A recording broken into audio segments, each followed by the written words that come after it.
Everyone, welcome to another session of Jagjit Singh classes. तो यार ये वेलकम अब हो रहा है एटलीस्ट 10 to 12 डेज के बाद। सॉरी इतने दिन बाद वीडियो लेके आने के लिए, बट वीडियो बहुत ही अच्छी लाई है इस बार। टॉपिक वगैरह तो नहीं बोलेंगे कुछ इस बार क्या है या क्या नहीं है, बट इस बार हम लाए हैं एक टेस्ट पेपर। मैंने अपनी ऑनलाइन क्लासेस जो मेरी चल रही है उसके अंदर एक टेस्ट लिया चैप्टर 1 एंड चैप्टर 12 का। तो मेरे को ऐसे ही मन करा यार चलो इसको यूट्यूब पे भी डालते हैं, बच्चे इसकी प्रैक्टिस करेंगे। इंपॉर्टेंट क्वेश्चन है, बहुत हो गई ऑनलाइन क्लासेस, ऑनलाइन टेस्ट भी बहुत हो गए। ऑनलाइन टेस्ट देते हैं, ये अब बन गया टेस्ट, टिक कर दिया, इसको ये कर दिया वो कर दिया, चलो भैया 10 मिनट में पेपर खत्म करके खत्म। एमसीक्यू में तुक्के वाली चल रही है, 1 कर लिया, 2 कर लिया, 3 कर लिया, जो हुआ ठीक। बट ये टेस्ट मैंने बिल्कुल बोर्ड के हिसाब से बनाया, बिल्कुल बोर्ड्स में जैसा एग्जाम आता है ये टेस्ट या ये प्रैक्टिस शीट बोलिए आप, बिल्कुल वैसी ही है। तो अगर आपने चैप्टर 1 और चैप्टर 12 मतलब केमिकल रिएक्शंस एंड इक्वेशंस और इलेक्ट्रिसिटी पढ़ लिया है, तो देखिए आपको कितना आता है, किस लेवल की आपकी अंडरस्टैंडिंग है। तो इस टेस्ट का या इस प्रैक्टिस शीट का लिंक है डिस्क्रिप्शन बॉक्स में, वहां से लीजिए, सॉल्व कीजिए, फिर से वीडियो को देखने आइए और सॉल्यूशंस, डिटेल्ड सॉल्यूशन इस टेस्ट पेपर के मैं इस वीडियो में कराऊंगा आपको। तो आइए फिर स्टार्ट करते हैं। और अगर किसी को ये चैप्टर नहीं भी आते हैं, स्टिल इन क्वेश्चंस को इंपॉर्टेंट क्वेश्चंस की तरह ट्रीट करके वो इनके सॉल्यूशंस यहां पर कर सकते हैं। तो वीडियो को एंड तक देखना, बहुत ही फ्रूटफुल सेशन रहने वाला है। कुछ ना कुछ आप पक्का यहां से सीख के जाएंगे और एग्जाम्स में ऐसा ही कुछ आपके आ भी सकता है। तो आइए फिर स्टार्ट करते हैं। तो ये यहां पे क्वेश्चंस आ रहे हैं, यहां पर क्वेश्चंस आ रहे हैं। तो क्वेश्चन नंबर 1 से स्टार्ट करेंगे हम। क्वेश्चन नंबर 1 जो है उसके 10 पार्ट्स है और इसको 1 मार्कर है, तो 1 मार्कर को 1 वर्ड या फिर 1 सेंटेंस में आंसर करना है। और अगर एमसीक्यू है तो मेरे को टेस्ट बस क्या करना है, पता लगाने की कौन सा सही आंसर है। बट हम क्या गलती करते हैं, जब भी हम एमसीक्यू करते हैं तो हम बस करेक्ट आंसर की ध्यान देते हैं। हम ये नहीं सोचते कि रॉन्ग आंसर क्यों रॉन्ग है। इस सेशन में मैं ये भी बताने वाला हूं कि ये रॉन्ग आंसर क्यों रॉन्ग है, राइट आंसर क्यों राइट है। तो आइए फिर स्टार्ट करते हैं पहले क्वेश्चन से। तो स्टार्ट करते हैं फिर फर्स्ट क्वेश्चन। फर्स्ट क्वेश्चन जैसा कि आप देख पा रहे हैं, फर्स्ट क्वेश्चन है why respiration is considered as an exothermic process. सारे सीधे हो जाएं, जोश में आ जाएं, फटाफट से इन क्वेश्चन को सॉल्व करते जाएंगे एक प्रॉपर अंडरस्टैंडिंग के साथ। तो फर्स्ट क्वेश्चन है why respiration is considered as an exothermic process. Respiration को एक्सोथर्मिक प्रोसेस क्यों कहते हैं, उससे पहले मुझे समझना होगा कि व्हाट आर एक्सोथर्मिक प्रोसेस। अगर मैं एक्सोथर्मिक की बात करूं, it means heat is evolved. Heat evolve हुई, बिल्कुल ठीक है। टेस्ट ट्यूब का टेम्परेचर, टेस्ट ट्यूब क्या होने वाली है, वार्म। ये कुछ बातें हैं जो मुझे पता होनी चाहिए एक्सोथर्मिक से रिलेटेड, एक्सोथर्मिक प्रोसेस से रिलेटेड। टेस्ट ट्यूब वार्म होने वाली है, एक्सोथर्मिक हीट इवॉल्व होने वाली है। तो ये क्वेश्चन कहता है कि रेस्पिरेशन को मैं क्यों एक्सोथर्मिक प्रोसेस कहता हूं। तो सिंपल सी बात है, अगर मैं रेस्पिरेशन को एक्सोथर्मिक प्रोसेस कह रहा हूं तो जरूर हीट इवॉल्व होगी, बिल्कुल ठीक, हीट इवॉल्व होगी। तो देखते हैं फिर कि एक्सोथर्मिक प्रोसेस है या रेस्पिरेशन कैसे एक्सोथर्मिक प्रोसेस है। मुझे पता है कि ग्लूकोज, रेस्पिरेशन क्या है, रेस्पिरेशन है burning of food. Burning means reaction with oxygen, और फूड क्या है, ग्लूकोज। तो C6H12O6 plus 6O2 will give 6CO2 plus 12H2O plus heat या फिर एनर्जी। तो मैं साफ साफ देख सकता हूं यहां पे हीट रिलीज हुई है, इसलिए ये एक्सोथर्मिक प्रोसेस है। बहुत ही सिंपल सा question. Second question, question number 2 पढ़ सकते हैं। क्वेश्चन नंबर 2 कहता है what is meant by saying that the potential difference between 2 point is 1 volt. मतलब मैं क्या समझता हूं इस बात से कि किन्हीं दो पॉइंट्स के बीच में पोटेंशियल डिफरेंस 1 वोल्ट है।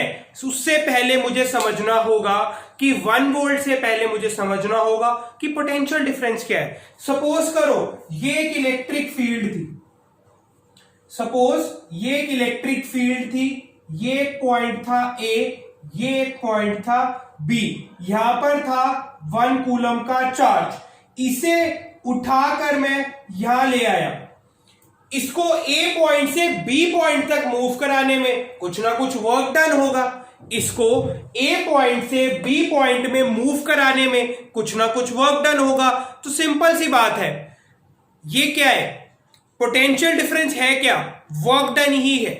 The amount of work done to move a unit charge from one point to another point in an electric field. तो वर्क डन का फॉर्मूला क्या हुआ, सॉरी पोटेंशियल का फॉर्मूला हुआ वर्क डन पर unit charge.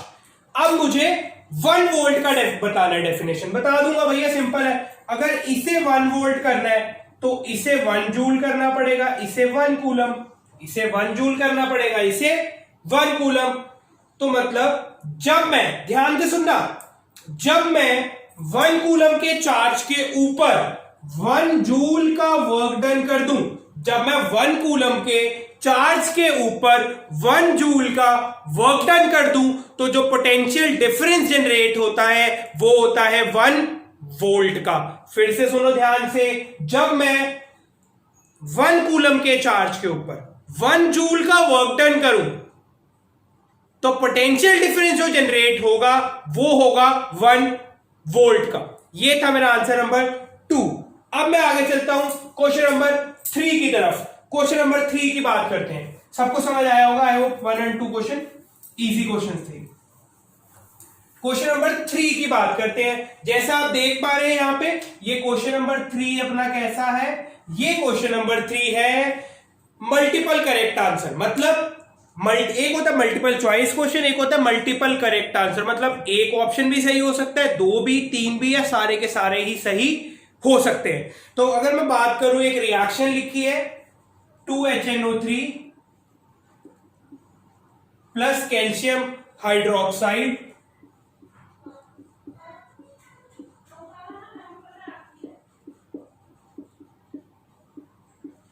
Plus H2। ध्यान से देखो, सबसे पहले इसको समझने के लिए मैं क्या करूं, मैंने बताया था कि जब भी ऐसा क्वेश्चन आए तो सबसे पहले चेक करो कहीं ये कॉम्बिनेशन रिएक्शन तो नहीं। कॉम्बिनेशन रिएक्शन को पता लगाने के लिए मैं एक चीज देखता हूं, क्या कि मेरा प्रोडक्ट कितने हैं, एक है, नहीं, तो मतलब ये कॉम्बिनेशन रिएक्शन नहीं है। कॉम्बिनेशन रिएक्शन की पहचान प्रोडक्ट सिंगल, डिस्प्लेसमेंट रिएक्शन की पहचान रिएक्टेंट सिंगल। तो मतलब ना ये कॉम्बिनेशन रिएक्शन ना ही ये डिस्प्लेसमेंट रिएक्शन। अब मेरे पास बचा डीकॉम्पोजिशन। अब मेरे पास 2 बातें बची, डिस्प्लेसमेंट या डबल डिस्प्लेसमेंट। एक बार डबल डिस्प्लेसमेंट चेक करता हूं, तोड़ूंगा इसे। H plus NO3 minus Ca2 plus OH minus. कई बच्चों को यह बात नहीं समझ आती कि ये प्लस माइनस 2 प्लस माइनस ये कैसे आ रहा है। तो समझो, देखो, अगर ये HNO3 है, NO3 के पास कितने NO3 हैं, सिंगल NO3 है, तो इसका जो नंबर है इसकी वैलेंसी बनने वाला है। समझ आई बात, H प्लस। और ये भी कितना है, ये भी सिंगल है, तो NO3 की वैलेंसी कौन बनेगा, इसका नंबर। अब देखता हूं इधर, कैल्शियम की वैलेंसी कौन बनेगा, इसका नंबर। कितने हैं, 2 प्लस। OH की वैलेंसी कौन बनेगा, इसका नंबर, वो कितना है, 1। तो मैंने क्या लगाया, खाली -1। बात समझ आई सबको। तो अगर मैं ध्यान से देखूं, यहां पर हुआ क्या, इस H प्लस ने इसके साथ दोस्ती कर ली, बना लिया H2O। H प्लस ने OH माइनस के साथ दोस्ती कर ली, बना लिया H2 O। वहीं NO3 माइनस ने कहा जब मेरा H प्लस रहा ही नहीं तो मैं चले जाती हूं किसी और के पास। तो ये NO3 माइनस किसके पास आ गया? Ca2 प्लस के पास और बना लिया कैल्शियम नाइट्रेट। तो इतनी सी बात क्लियर हुई। Exchange of ions, exchange of ions कौन सी रिएक्शंस होती हैं? एक्सचेंज ऑफ आयंस होता है डबल डिस्प्लेसमेंट रिएक्शन में। एक्सचेंज ऑफ आयन होता है डबल डिस्प्लेसमेंट रिएक्शन। तो ये कौन सी रिएक्शन है? Double displacement. मुझे जैसे ही पता लगा ये डबल डिस्प्लेसमेंट, डबल डिस्प्लेसमेंट, पागल हो गया, एक नंबर एक नंबर एक नंबर आ गया। नहीं, थोड़ा ध्यान से क्वेश्चन को देखो, कहीं उस ऑप्शंस में कोई और ऑप्शन भी तो करेक्ट नहीं। मेरे पास एक ऑप्शन में अगर इसमें ये डाल दूं वन ओनली, मैं एक ऑप्शन डाल दूं वन ओनली, टू ओनली, तो जैसे ही तुम टू ओनली देखोगे तुम बोलोगे ये डबल डिस्प्लेसमेंट है, करेक्ट लगा दिया। नहीं, सारे ऑप्शंस को एक बार जरूर देखना है। अगर अब मैं बात करूं, ध्यान से देखूं, ये H प्लस आयन रिलीज कर रहा है। H प्लस आयन कौन देते हैं? H प्लस आयन देते हैं एसिड। H प्लस आयन देते हैं एसिड। ये OH माइनस आयन रिलीज कर रहा है, ये देते हैं बेस। तो एसिड प्लस बेस मिलकर बनाने वाले हैं सॉल्ट। सॉल्ट सॉल्ट कौन सा सॉल्ट? बताया था सॉल्ट को कैसे पता लगाना है। आइए देखिए कि कहीं ये सॉल्ट है या नहीं। सॉल्ट को पता लगाने का तरीका बताया था। केटायन होगा, एनायन होगा। केटायन होगा H प्लस आयन से अलग, एनायन होगा OH माइनस आयन से अलग। तो अब इधर ध्यान दीजिए, इसके पास केटायन है Ca2 प्लस, इसका वैलेंसी कहां बनेगी? ये। इसके पास कुछ है नहीं, तो ये हो गया NO3 माइनस। केटायन हो गया H प्लस से अलग, एनायन हो गया OH माइनस से अलग। तो ये पता लगा ये भाई साहब है सॉल्ट। तो एसिड प्लस बेस मिलकर जब सॉल्ट बना ले, साथ में दे दे वाटर, पानी। क्या दे दे भैया? पानी। साथ में दे दे पानी, तो मुझे क्या मिलने वाला है भैया? इसकी सिंपल सी बात हो गई कि ये रिएक्शन कैसी है? ये रिएक्शन है न्यूट्रलाइजेशन रिएक्शन। ये रिएक्शन है न्यूट्रलाइजेशन रिएक्शन। इसी के साथ फटाफट चलते हैं क्वेश्चन नंबर 4 की तरफ। बहुत ही अच्छा क्वेश्चन है, ध्यान से देखना। क्वेश्चन नंबर 4 नोट करते रहो भैया, सीधे हो जाओ जिसको नींद आ रही है। Answer number 4। क्वेश्चन नंबर 4 क्या कहता है? क्वेश्चन नंबर 4 कहता है कि मेरे पास एक वायर है जिसकी लेंथ L है। बिल्कुल ठीक, मेरे पास एक वायर जिसकी लेंथ L, मेरे पास एक वायर है जिसकी लेंथ L है। बिल्कुल ठीक, वायर है जिसकी लेंथ L है और उसका मटेरियल, उसकी रेजिस्टिविटी रो है। रेजिस्टिविटी किसकी प्रॉपर्टी है? मटेरियल की। रेजिस्टिविटी कब बदलती है? जब मैं मटेरियल ही बदल दूं। Length, area, cross sectional area, इनको बदलने से रेजिस्टिविटी नहीं बदलती। क्या बदलता है? रेजिस्टेंस बदलती है। अब वो क्वेश्चन में कहता है मैंने इसे इक्वल पार्ट से काटा, दो वायर्स बना दी, इनकी लेंथ हो गई L/2। अगर अब मैं बात करूं रेजिस्टेंस किन बातों पे डिपेंड करेगी? रेजिस्टेंस डिपेंड करेगी लेंथ पे, एरिया पर। बिल्कुल ठीक। रेजिस्टिविटी किस पे डिपेंड करेगी? मटेरियल पर।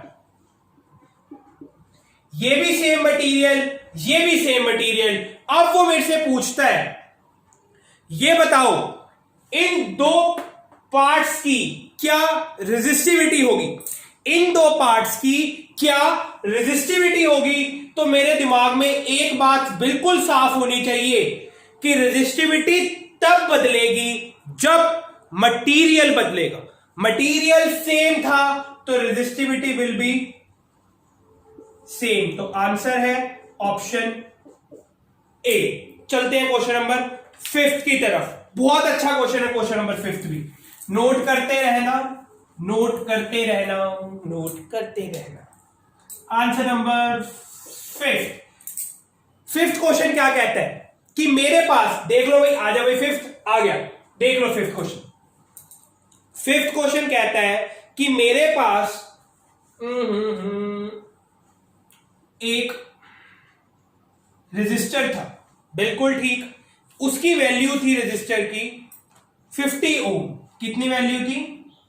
50 ओम। मैंने क्या करा, 10 कूलम का चार्ज दिया। कितने कूलम का? 10 कूलम का। और उसको कितना एनर्जी कितनी लगाई उस पे, वर्क डन कितना किया उस पे? 4000 जूल का। मुझे इतनी सी बात पता है, जब मैं चार्ज को एनर्जी दूंगा, उस पे वर्क डन करूंगा, वो फ्लो करेगा और फ्लो होने से इलेक्ट्रिक करंट बनेगा।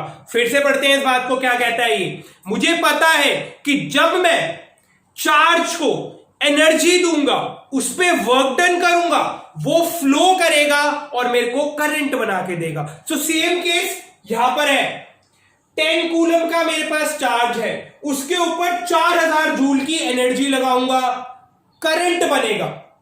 बिल्कुल ठीक। वो मेरे से पूछता है कि अगर इस पॉइंट को ए मानूं, इस पॉइंट को बी मानूं, तो I maximum between A and B, कितना मैक्सिमम करंट पास हो सकता है ए और बी के बीच में से। अगर अब मैं ध्यान से देखूं, वर्क डन क्या, पोटेंशियल क्या होता है? वर्क डन पर यूनिट चार्ज, वर्क डन पर यूनिट चार्ज। बिल्कुल ठीक। मुझे इन दो पॉइंट्स के बीच में पोटेंशियल डिफरेंस ही निकालना पड़ेगा, तभी तो करंट फ्लो करेगा, नहीं तो करंट फ्लो नहीं करने वाला। अब देखो भाई, पोटेंशियल है मेरे पास, वर्क डन है, चार्ज है, बट मेरे को पोटेंशियल डिफरेंस की वैल्यू नहीं दी, मेरे को आई निकालना है और आर दे रखा है। तो मैं अगर इधर आई आर लिख दूं, V is equals to I R, तो वर्क डन पर यूनिट चार्ज हो जाएगा। मुझे आई निकालना है, तो I is equals to W by Q R हो जाएगा। W कितना है? 4000। Q कितना है? Q कितना है? 10। रेजिस्टेंस कितनी है? 50। इस जीरो से ये दो जीरोस गई, 5 बन जा 5 और ये 8। I is equals to 8 ampere. मतलब कितना करंट पास हो सकता है उससे? 8 एम्पियर। तो ऑप्शन सी क्या है आंसर। तो अभी जो मैंने कराया था वो आंसर नंबर 6 था। अब बात करते हैं 7th की। अगर मैं आंसर नंबर 7 की बात करूं, जैसा आप देख पा रहे हैं, आंसर नंबर 7 क्या कहता है मेरे को? आंसर नंबर 7 कहता है, एक मेरे को reaction the, assertion 3Fe plus 4H2O will give, क्या देने वाला है ये मेरे को देगा Fe3O4 प्लस 4H2। रीजन दिया मेरे को law of conservation of mass. अगर मैं ध्यान से देखूं, पहले तो बताओ ये बैलेंस है नहीं, क्वेश्चन में बैलेंसिंग ही पूछी है उसने। बैलेंसिंग कैसे चेक करूं? आओ देखें। आयरन कितने हैं इधर? 3। इधर कितने हैं? 3। आयरन बैलेंस्ड है। इधर हाइड्रोजन कितने हैं? 4 2 जा 8। इधर कितने हैं? 4 2 जा 8। हाइड्रोजन भी बैलेंस है। इधर ऑक्सीजन कितने हैं? 4। इधर भी कितने हैं? 4। मतलब इक्वेशन बैलेंस्ड है। इक्वेशन बैलेंस है, चिंता की कोई बात नहीं है। कोई भी इक्वेशन बैलेंस्ड कब होती है? जब वो equation law of conservation of mass को फॉलो करे। What do you mean by law of conservation of mass? Equations की टर्म में अगर बताऊं, जब मेरा रिएक्टेंट्स का मास इक्वल हो जाए प्रोडक्ट्स के मास के, इसका मतलब वो इक्वेशन बैलेंस्ड है, वो equation law of conservation of mass को फॉलो करती है। आइए चलते हैं। तो इसका मतलब एजर्शन ट्रू, रीजन ट्रू, और रीजन करेक्ट एक्सप्लेनेशन है किसकी? एजर्शन। तो इसका आंसर हुआ ए। आगे चलते हैं क्वेश्चन नंबर 8 की तरफ। 8th क्वेश्चन से तुम्हें एक बात तो जरूर पता लगने वाली है, नोट करते रहना। क्वेश्चन नंबर 8 की तरफ चलते हैं। क्वेश्चन नंबर 8 क्या कहता है? क्वेश्चन नंबर 8 कहता है, उसको जानने से पहले एक कहानी सुने। एक था बच्चा जो पूरी काबिलियत रखता था, पूरा ब्रेन रखता था, पूरी अच्छी खासी उसकी मेहनत थी और वो कैपेबल था 100 स्कोर करने के। कितने? 100। बट जब उसका रिजल्ट आया, उसने टक टक टक टक टक करके क्या डाला भैया? उसने डाला रोल नंबर, उसकी आई आंसर शीट या फिर सॉरी मार्कशीट आई। मार्कशीट आई। साइंस में उसका ना कुछ उम्मीद थी, ये मेहनत करी थी बहुत, आया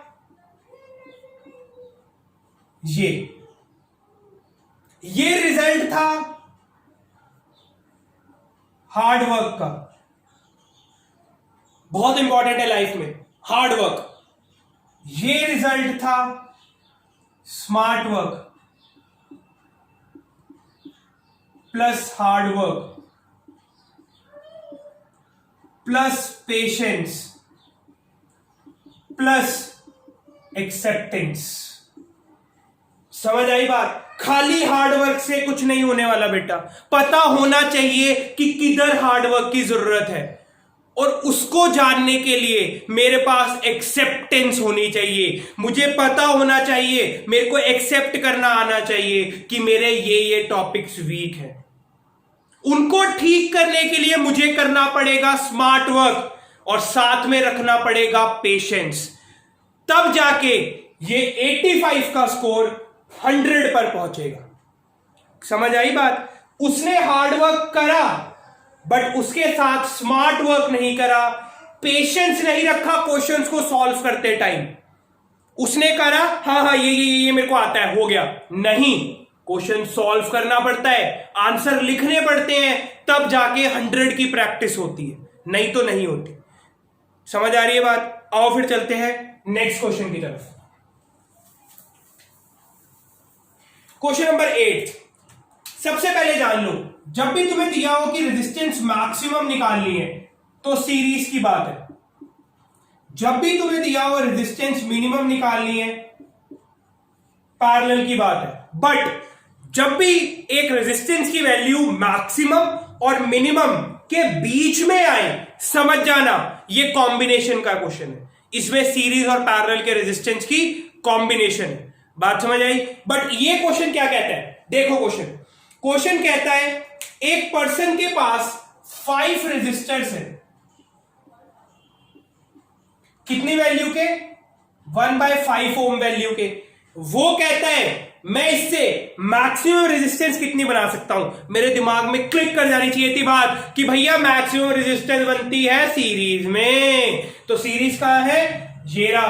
तो इनको प्लस कर दूं।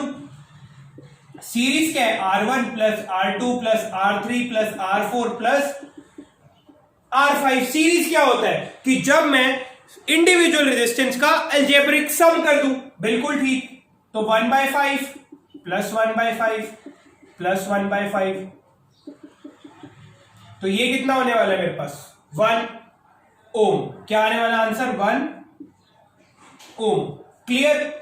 आगे बात करते हैं 9th क्वेश्चन की।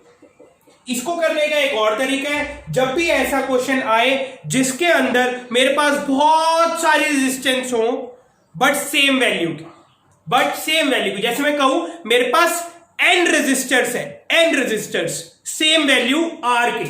मेरे पास n रेजिस्टर्स हैं,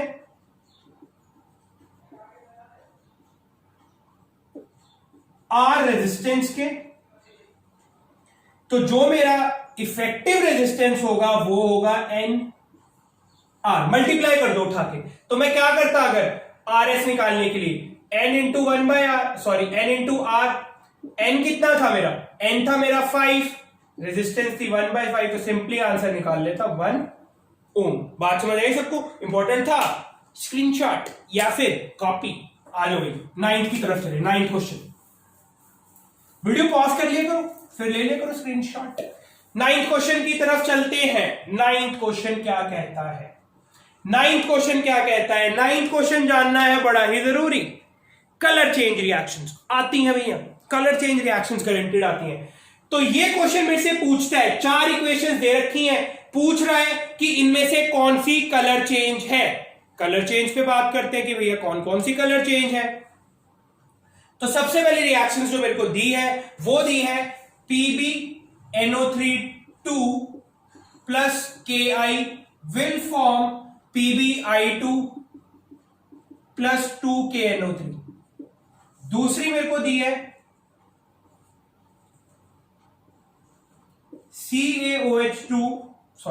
CaO plus H2O will form CaOH2 plus heat. तीसरी Fe plus CuSO4 will form FeSO4 plus copper. Fourth मेरे को दी है zinc plus copper sulphate will form ZnSO4 plus copper. मुझे इसमें पूछा गया कि इनमें से कौन कौन सी रिएक्शन कलर चेंज का एग्जांपल है। बहुत अच्छा क्वेश्चन है, देखते हैं भाई। PbNO3 2 कलरलेस, कोई कलर नहीं। Ki colourless. जैसे ही मैंने एक टेस्ट ट्यूब के अंदर PbNO3 और पोटेशियम आयोडाइड को डाला तो मैं नेक्स्ट सेकंड ही देखता हूं कि उसका कलर टेस्ट ट्यूब में येलो हो गया। क्यों? क्योंकि येलो PPT बन गया। Colour change, colourless to yellow. इसमें no colour change. Copper sulphate सारे जानते हैं ब्लू कलर, बट जैसे ही डिस्प्लेसमेंट रिएक्शन हुई ये बना pale green colour. Colour change का एग्जांपल। थर्ड को देखो एक बार, copper sulphate blue colour, zinc sulphate colourless. एक और कलर चेंज का एग्जांपल। बात समझ आई? तो इसका आंसर क्या होगा? 1, 3 एंड 4 है इसका example. D part 1, 3 and 4 colour change reactions है। चलते हैं एमसीक्यू के लास्ट पार्ट पे। आपको बता दूं इस क्वेश्चन पेपर के मैं 2 पार्ट्स लेके आने वाला हूं। एक होगा एमसीक्यूज बेस और पार्ट 2 होगा मेरा कौन सा? पार्ट 2 है मेरा जिसमें मेरे न्यूमेरिकल्स हैं और short type answer, question answers है। तो मैं ये फटाफट रिलीज करूंगा, 2-4 घंटे के गैप पे ही दोनों पार्ट्स में रिलीज कर दूंगा। तो आइए चलते हैं फिर अब 10th क्वेश्चन की तरफ। हाँ, बट उससे पहले इनको डाउनलोड कीजिएगा और डिस्क्रिप्शन बॉक्स में लिंक दिया है मैंने क्वेश्चन पेपर का, और एक बार अटेम्प्ट कर लीजिएगा, फिर सॉल्यूशन देखने जरूर आइएगा पार्ट 2 में भी। तो लास्ट क्वेश्चन करते हैं पार्ट 1 का आज। लास्ट क्वेश्चन क्या कहता है? लास्ट क्वेश्चन कहता है कि मेरे पास एक रेजिस्टेंस थी, मैंने उसे हाफ कर दिया, R/2 कर दिया। बिल्कुल ठीक, रेजिस्टेंस R थी, मैंने उसे हाफ कर दिया, R/2 कर दिया। अब मैं क्या करूं? क्वेश्चन कहता है कि बताओ अगर सब चीजें अदर पैरामीटर्स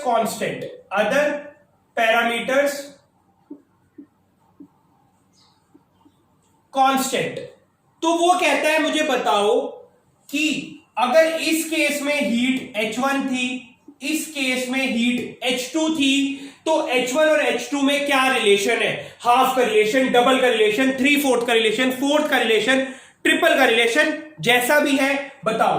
अगर H1 के केस में हीट डिसिपेटेड थी I² RT, H2 के केस में वही होने वाली है I² R/2 T। मैं ध्यान से देखूं H1, ये मुझे H1 ही कुछ दिख रहा है, तो H2 की जगह मैं क्या लिख सकता हूं? H1/2। ये मेरा रिलेशन बना। तो अगर आप बच्चे ना कंफ्यूज होते हैं कि ये डबल का है, ये हाफ का है या क्या है, उसको दूर करने के लिए अगर मैं H2 को 3 डालूं तो मेरा H1 क्या आएगा? 3 2 6। मतलब पहले अगर हीट 6 थी, अब कितनी है? 3, हाफ हो गई। तो इसका मतलब इसका आंसर था सेकंड हाफ।